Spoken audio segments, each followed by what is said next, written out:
ગ્રામ પંચાયતના પૂર્વ સરપંચો અને દરેક ગ્રામજનો છેલ્લા 13 વર્ષથી આ ગેરકાયદેસર જે બાયોમેડિકલ વેસ્ટ યુનિટ જે ચાલે છે એને બંધ કરવા માટે ઘણા બધા અમે પ્રયત્નો કર્યા, ઘણા બધા આંદોલનો કર્યા અને આંદોલન પેટે વચ્ચે 2018 થી 2021 સુધી બાયોમેડિકલ વેસ્ટ યુનિટ બંધ હતું અને કોઈ કારણોસર 2021 થી એને પરમિશન પાછી ચાલુ કરવાની મળી અને અંતે ફરીથી જ્યારે હું સરપંચ બન્યો ત્યારથી અમે 4 વર્ષની લડત હતી અને અંતે આજે ફરીથી જીપીસીબી તરફથી ક્લોઝર નોટિસ જેડી પટેલને મળી છે.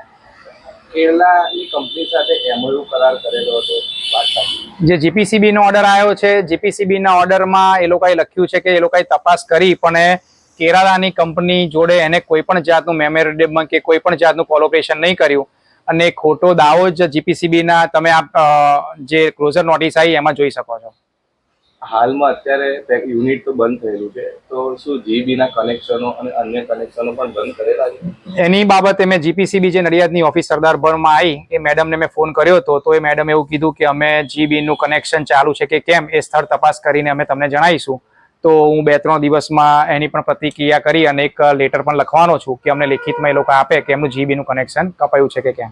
પહેલા પણ આપણા આંદોલન અનુસાર 3 વર્ષ આ ફેક્ટરી બંધ હતી, હવે ફરી શું આ બંધ થઈ છે તો ફરી ચાલુ થશે?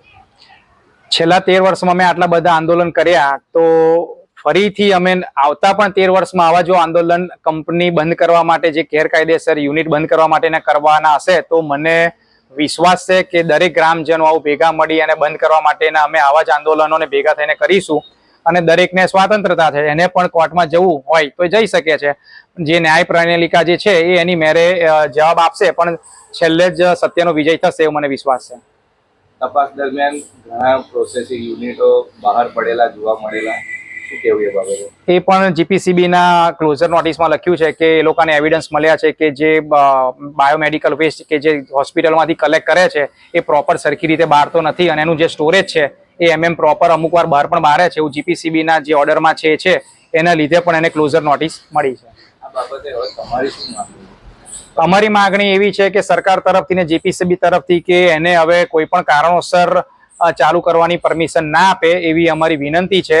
કોર્ટ જે પણ ઓર્ડર આપશે એ કોર્ટે તો જીપીસીબી આપી દીધો, હવે આગળ કોર્ટમાં જઈ શકે છે તો અમારે પણ જે આગળ કોર્ટમાં જવાની હશે કાર્યવાહી પણ અત્યારની પોઝિશનમાં વર્તમાન પોઝિશનમાં જે બંધ યુનિટ થયું છે એ ગ્રામજનો માટે ખુશીની વાત છે.